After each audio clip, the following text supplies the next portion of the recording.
My life was pretty predictable: client meetings, reports, deadlines, and the occasional night out with friends at a bar.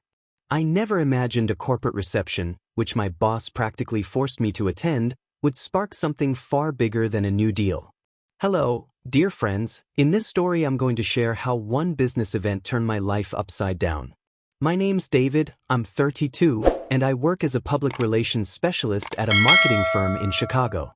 That Friday evening, in a fancy ballroom at a downtown Chicago hotel, everyone who mattered in our industry gathered. My boss, Caitlin, cornered me before it started, insisting this was my chance to network with big clients. As a good employee, I couldn't say no. I put on my best navy suit, adjusted my tie, and braced myself for hours of dull talk about marketing strategies and budgets. But the moment I stepped into the room, my eyes landed on a man standing at the center of a small group. His name was Nathan Reed, the chief financial officer of a construction company we were pitching to. He was tall, probably around 6 feet, with dark hair lightly touched by gray and a smile that made everyone around him pay attention. His charcoal suit fit perfectly, accentuating his broad shoulders. I noticed how he gestured while speaking, drawing laughter from the group. My colleague Sarah, standing beside me, whispered that Nathan was the guy to impress if we wanted the contract. I nodded, trying to seem professional, but my mind was already wandering. I was out as gay at work but kept it low-key around clients. In our corporate world, it was accepted but came with unspoken rules, especially with major deals on the line. I was used to keeping my personal life private, but when Nathan glanced my way, something inside me shifted. His gaze lingered just a bit longer than politeness required, and I caught myself unable to look away. He excused himself from his group and walked toward us. "Sarah, great to see you," he said, shaking her hand warmly, then turning to me. "I don't think we've met." His voice was low, with a slight rasp, and I realized I'd been silent too long. I introduced myself, trying to sound confident. "David Clark, PR specialist, working on your campaign." He smiled, his eyes narrowing slightly, like he was sizing me up. "Nice, I read your proposal, David," he said, stepping closer. "It's impressive.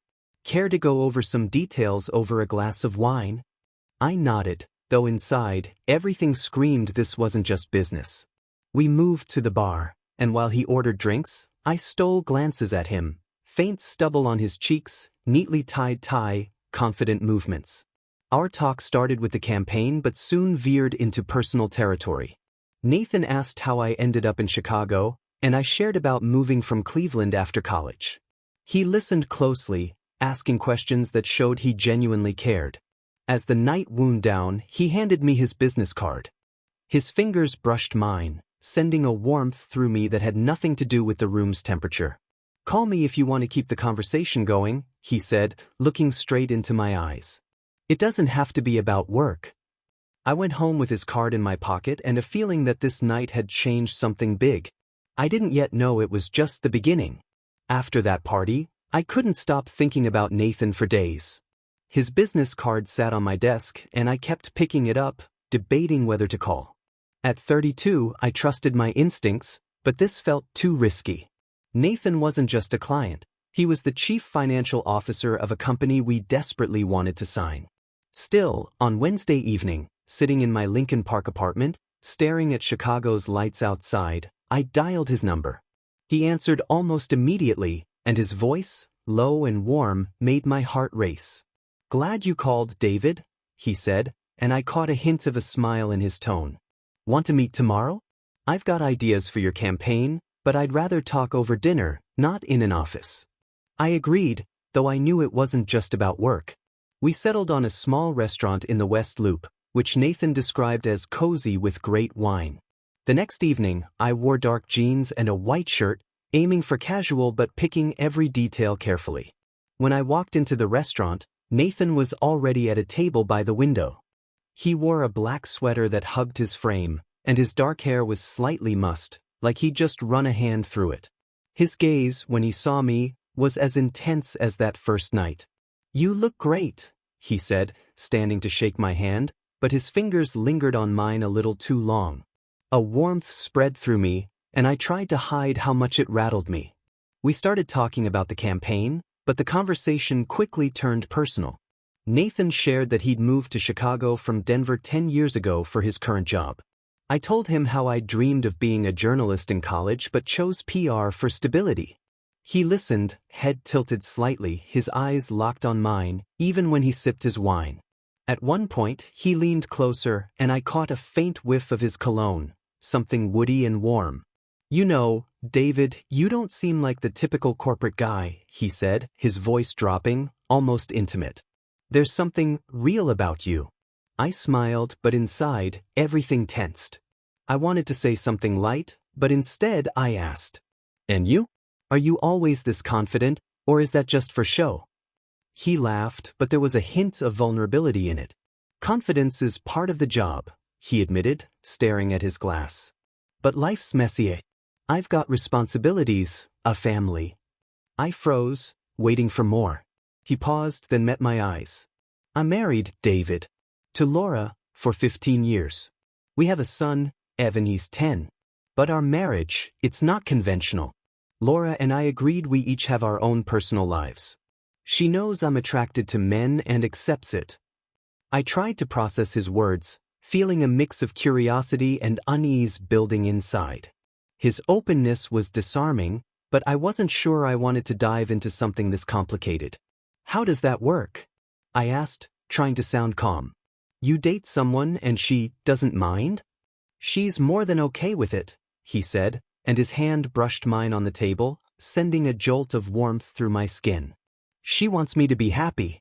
But I'm always careful. It has to be discreet." We fell silent, and the air between us grew heavier.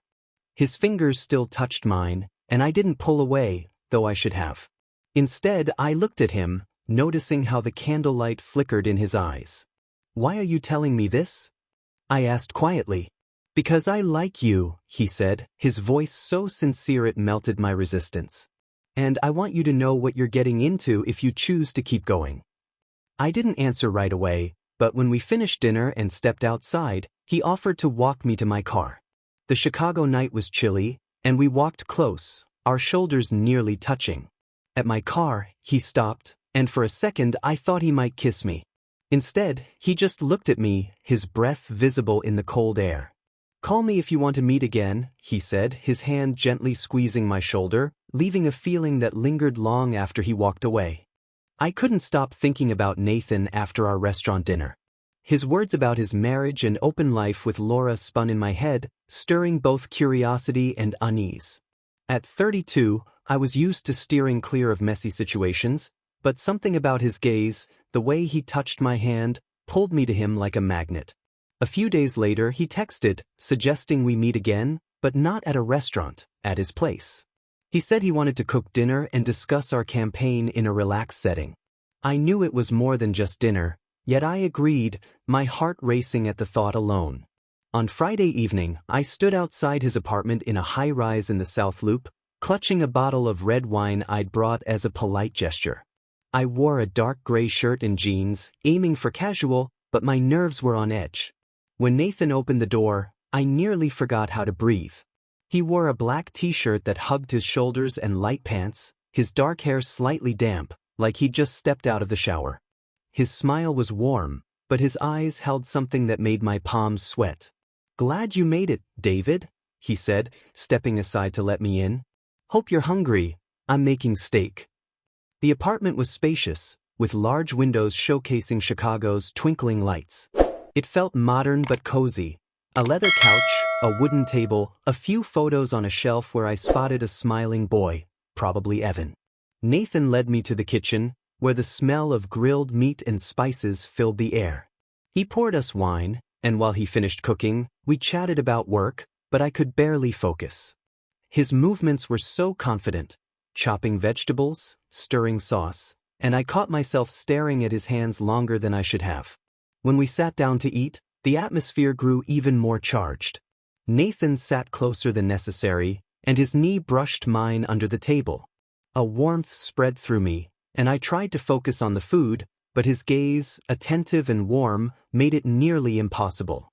"Are you always this quiet, or am I making you nervous?" he asked with a slight smile, sipping his wine. I laughed, trying to hide my embarrassment. Maybe a little, I admitted, meeting his eyes. You make an impression. He leaned closer, and I felt his breath as he spoke.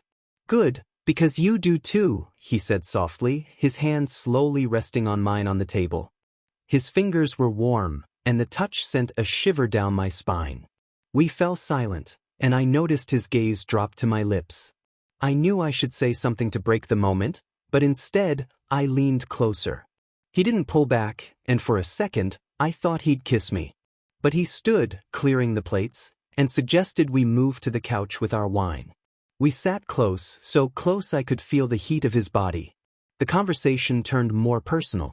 Nathan shared more about his marriage, how he and Laura agreed to be honest before they wed, how they raise Evan to be open-minded. I told him about my college days, how I feared telling my parents I was gay but how they eventually accepted me. His hand rested on the back of the couch, and at some point, his fingers brushed my shoulder, barely noticeable but enough to make my heart pound. Do you ever think about changing everything? I asked, looking at him. Being fully open? He paused, his fingers still on my shoulder. Sometimes, he said quietly. But it's hard. Work, family, expectations. But with you, I feel like I want to be more honest. His words hung in the air, and I turned to him. Our faces were so close I could see the faint stubble on his cheeks. He leaned in slowly, his hand sliding to my neck, gentle but firm. I closed my eyes, expecting what came next, but he stopped a fraction from my lips. I don't want to rush you, he whispered, his breath warm against my skin. But damn, you make it hard. I smiled, feeling everything inside me burn. Maybe I don't want you to stop, I said, and that was all he needed.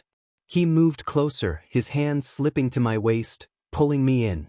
We didn't kiss, but sat there, nearly touching, and it felt even more intimate. His fingers traced slow patterns on my back, and I felt the tension between us build. We talked until midnight, and when I finally got up to leave, he walked me to the door. His hand lingered on mine, and he looked at me like he wanted to memorize every detail. See you soon? He asked, his voice almost pleading. I nodded, knowing I was already too far gone. After that night at Nathan's apartment, I felt like I was teetering on the edge of a cliff. His touches, his voice, the way he looked at me, they wouldn't leave my mind. At 32, I knew falling for someone with a life as complicated as Nathan's was a risk, but stopping felt impossible. We started seeing each other more often, but our dates stayed secret.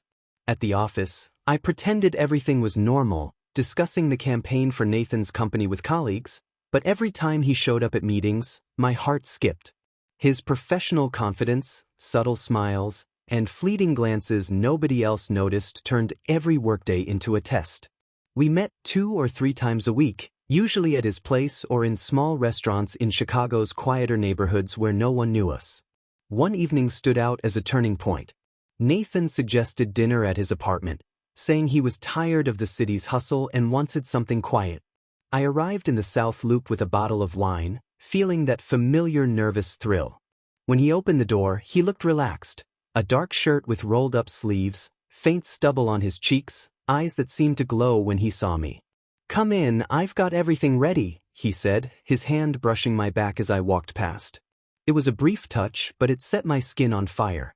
The apartment was lit with soft lamplight, and the table held plates of pasta and wine glasses. We sat close, and I felt the warmth of his knee pressing against mine under the table. We started with light topics. He shared about a trip to Milwaukee last week. I told a story about getting stuck in the office elevator once. But the mood shifted. Nathan's gaze lingered longer than usual, and his voice dropped when he spoke. I think about you all the time, David, he said, setting his glass down. Even in meetings, when I'm supposed to focus on numbers, you're in my head. My face flushed, and I tried to respond casually. That's dangerous, Nathan, I said, smiling. Don't want your board noticing you're distracted. He laughed, but then leaned closer, his hand resting on mine on the table. Let them notice, he whispered, his fingers slowly intertwining with mine. You're making this harder than I expected. I didn't know what to say, but my body was already reacting to his closeness. We finished dinner and moved to the couch, where he played soft jazz, the saxophone notes filling the air.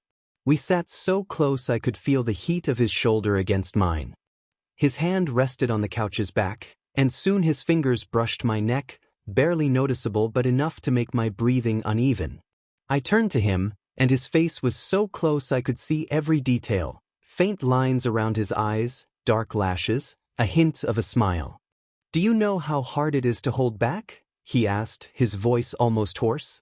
His hand slid to my cheek, his thumb gently tracing my jawline. "Then don't," I said softly, and that was all he needed. He leaned in, and this time, he didn't stop. His lips brushed mine, soft, almost cautious, but when I kissed back, pulling him closer by the neck, it deepened. I felt the warmth of his breath, a faint taste of wine on his lips, and his hands sliding down my back, drawing me nearer. We kissed for a long time, each touch like a spark igniting something inside me. His fingers tangled in my hair, and I could feel his heartbeat under my palm when I touched his chest. We pulled back to catch our breath, and he looked at me with an intensity one could barely handle. "I don't want you to think this is just fleeting," he said, his hand still on my waist. "You mean more to me than I can explain." I nodded, my own emotions overwhelming me. "I want this too," I admitted. "But it scares me. Your life, it's complicated." He sighed, pulling me closer so my head rested on his shoulder. "I know," he said quietly. "And I'm scared it could hurt you. Work, family, all of it. But I don't want to lose you." We sat there, holding each other, listening to the music, his fingers gently tracing my arm. It felt so intimate, so right, that I almost forgot my fears. But deep down, I knew hiding our feelings was getting harder. At work, I caught his glances during meetings, and every time he walked by, my body reacted to his presence. I wanted more, not just stolen evenings, but real closeness, and that desire scared me most. When I left, he walked me to the door, his hand lingering on mine as he looked into my eyes. "Come back tomorrow," he said, his voice full of promise. "I want you here." I nodded, knowing I couldn't say no. By the time Nathan suggested I meet Laura, his wife, I was already head over heels, though I tried to hide it.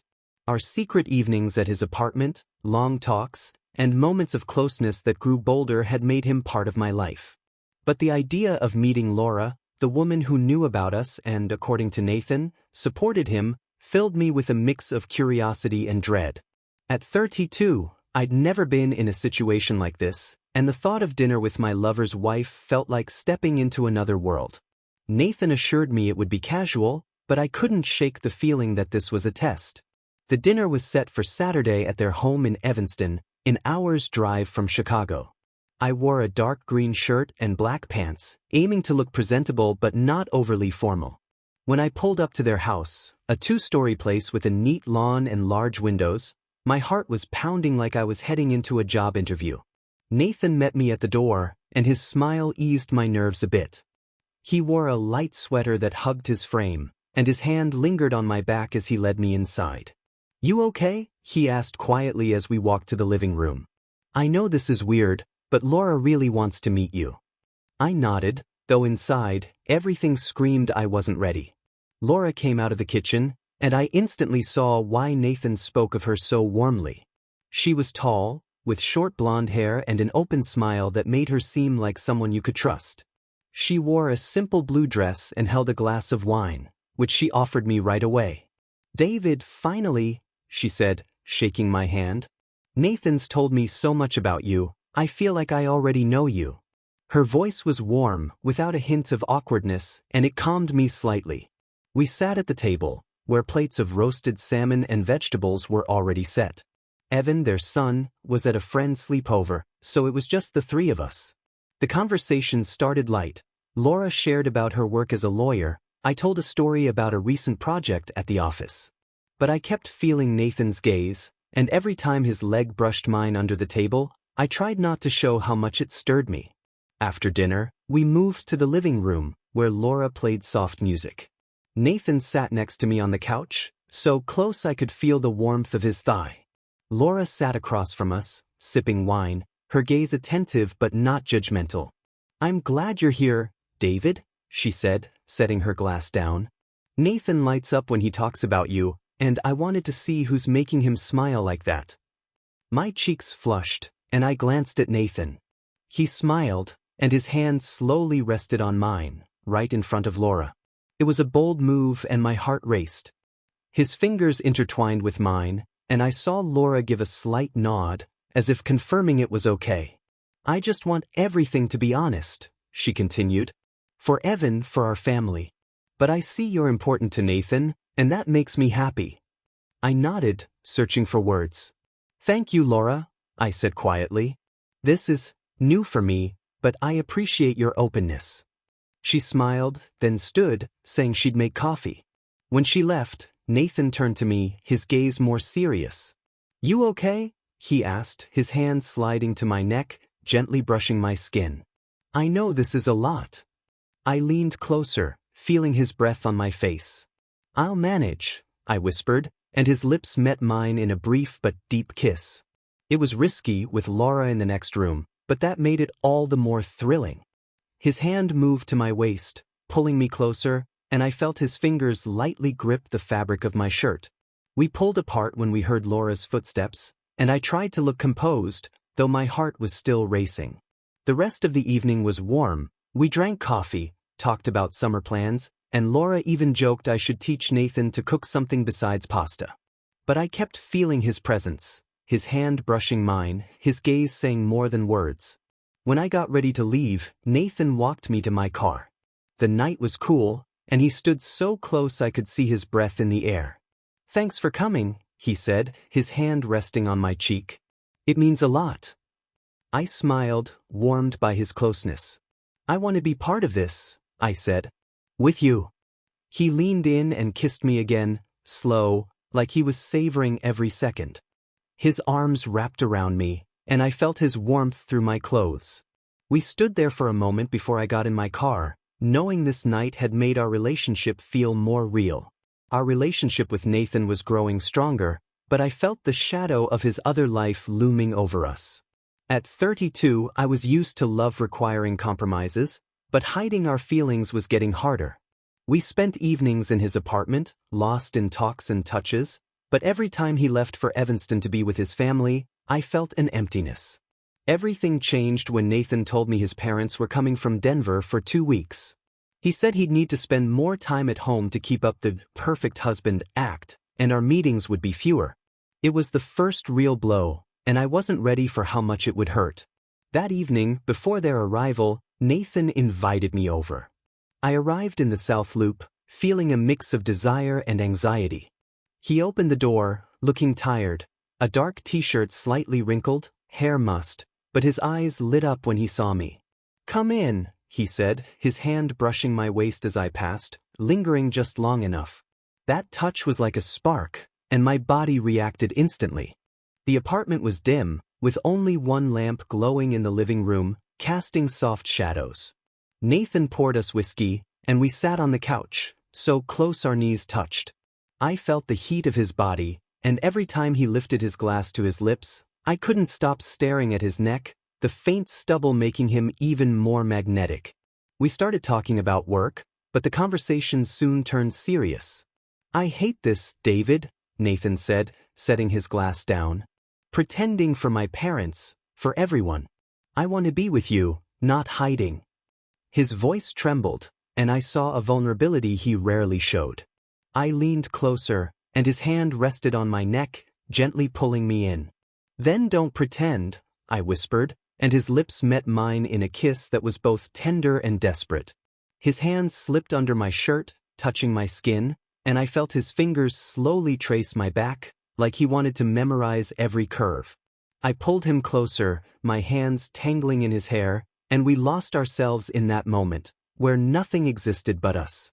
We pulled back, breathing hard, and he pressed his forehead to mine. I don't want you to feel like you're second, he said, his voice hoarse. But these 2 weeks, they'll be tough.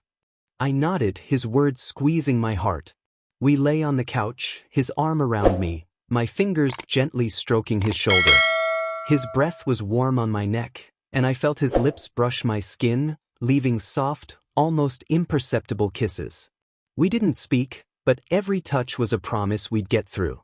His fingers traced patterns on my arm, and I closed my eyes, surrendering to the feeling of closeness. The next few days were agonizing. Nathan called late at night, when his parents were asleep, his voice tired. He told me how his father kept asking why he was in the city so often, forcing him to make up stories about work meetings. I tried to be understanding, but every canceled plan fueled a growing resentment. One night, after another brief call, I sat in my apartment, staring at Chicago's lights, and realized I wanted more than stolen moments. A week later, Nathan texted that he could sneak away for an evening. I arrived at his place, and he greeted me with such intensity in his eyes that I forgot my doubts. "I missed you," he said, pulling me into a hug, his lips finding mine instantly.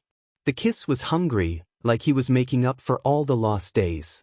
His hands slid under my jacket, pushing it to the floor, and I felt his fingers grip my waist, pressing me against the wall.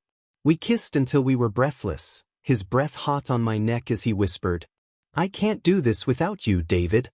We moved to the bedroom, where the city lights reflected on his face, making him even more beautiful. He slowly unbuttoned my shirt, his fingers lingering on each button, his gaze studying me. I pulled his t-shirt off, revealing his chest, and my hands glided over his skin, feeling the warmth and tension of his muscles. We lay on the bed, holding each other, his lips finding mine again as his hands stroked my back. It was so intimate, so deep, that I almost forgot about his parents, his other life. Later, lying in his arms, I listened as he spoke of his fear. "I want to be honest," he said, his fingers running through my hair. "With my parents, my colleagues. But I'm scared it'll ruin everything." I pressed closer, feeling his heartbeat under my palm. "We'll do it together," I said, and in that moment I believed we could. After 2 weeks of Nathan's parents being in Chicago, I was on edge. Our rare calls and stolen meetings only deepened my longing to be with him openly. At 32, I knew love demanded sacrifices, but hiding in the shadows of his life was becoming unbearable. Nathan seemed to feel the same. After his parents left, he called and said he needed to talk about something big. His voice was resolute, and I sensed this wasn't just another night at his place. We agreed to meet at his South Loop apartment, and I arrived feeling like everything was about to change. When Nathan opened the door, I saw tension in his eyes, but his smile was warm. He wore a black shirt, sleeves rolled up, revealing strong forearms. His hair was slightly mussed, and I felt that familiar warmth when he hugged me, pulling me closer than usual. "I missed you," he whispered, his lips brushing my neck in a soft kiss that made my heart race. His hands slid down my back, lingering at my waist, and I felt the tension between us spark. We walked to the living room, where wine glasses sat on the table. The city lights reflected on his face, sharpening his features. He sat beside me on the couch, so close I felt the heat of his thigh. His hand rested on mine, and he looked at me with an intensity that stopped me cold. "I'm done hiding, David," he said, his voice firm but vulnerable. "I want to be honest. With my parents, my colleagues, myself. I'm going to come out. About us." My breath caught. This was what I dreamed of, but fear of the fallout gripped me. "Are you sure?" I asked quietly. "This could change everything. Your job, your family." He nodded, his fingers tightening around mine. "I know," he said, "but you're worth it. I want us to be together, out in the open." His words were a promise, and I leaned toward him, his breath warm on my face. Our lips met in a deep, slow kiss, like we were sealing the moment. His hands slipped under my shirt, grazing my skin, and I felt his fingers trace my chest, leaving trails of heat. I pulled him closer, my hands tangling in his hair, and we lost ourselves in a feeling where fear had no place. His lips moved to my neck, and I closed my eyes, surrendering to his warmth, his closeness. We pulled back, breathing hard, and he pressed his forehead to mine. "I'm doing it tomorrow," he said. "At the board meeting. And I'll call my parents tonight." I nodded, a mix of pride and worry swelling inside. We spent the rest of the evening curled up on the couch, his hands stroking my back as I listened to his breathing. Every glance, Every touch was filled with resolve, and I knew he meant it. The next day, Nathan followed through. He texted after the meeting, saying it wasn't as smooth as he'd hoped. Some colleagues supported him, others were reserved, and one board member openly disapproved. But Nathan said he felt freer than ever. That night, he called his parents, and their response was cold. His father said he needed time, his mother just stayed silent. I felt his pain through the phone, but he insisted he had no regrets. We met that night, and he looked drained but alive. "I did this for us," he said, pulling me into a hug. His lips found mine, the kiss brimming with relief, fear, hope. We stood in his living room, holding each other, his hands gliding down my back, pressing me so close I felt his heartbeat. Then something unexpected hit. A few days after his coming out, I got an email from Caitlin, my boss. She said Nathan's company board had reviewed our contract. They decided to give the project to another firm, citing a conflict of interest. Nathan later told me the disapproving board member had pushed for it, using his coming out as an excuse. It was a blow we hadn't seen coming. My career, my job, everything was at risk, and I felt anger and disappointment flood me. I sat in my apartment, staring at Chicago's lights, trying to figure out what to do. Nathan was beside me, but we faced a new reality. We were together, but at what cost? I turned to him, and his eyes were heavy with guilt. "I didn't want this to hurt you," he said, his hand brushing my cheek. "We'll find a way, I promise." But I wasn't sure. Love had made us freer, but it had also put everything on the line. Friends, what would you do in my shoes? Would you keep fighting for love despite these consequences, or step back to protect your career? Share in the comments. I really want to hear your thoughts.